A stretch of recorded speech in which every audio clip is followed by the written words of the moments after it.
নমস্কাৰ। কবিতাৰ শিৰোনাম কুন্দিলত এতিয়া এজাৰ ফুলিছে।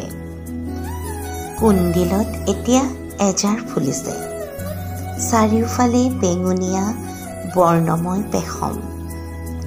মোৰ কলিজাৰ বেঙুনীয়াবোৰে হাহাকাৰ কৰিছে। কিমান গভীৰলৈ সিপালে স্থায়ী হয় ভালপোৱা, কিমান দকৈ আগুৰিলে হৃদয় বিনাত বাজি উঠে ঐক্যতান। বেঙুনীয়া সদায়েই হয় জানো বিষাদৰ পৰিভাষা, নে এলিছ ৱাকাৰৰ চিলিৰ দৰে হ'ব পাৰে তীব্ৰ এচুৱা যান্ত্ৰণাৰ অন্তত জীৱনৰ মাধুৰ্যতা। সঁচাকৈয়ে বেঙুনীয়াবোৰ আওকাণ কৰা জানো সহজ? চিমামাণ্ডাৰ, জাজা আৰু কাম্বিলৰ মনত জামুকলীয়া জবা এজোপায়ো জগাই তোলে অনাবিল স্বাধীনতা।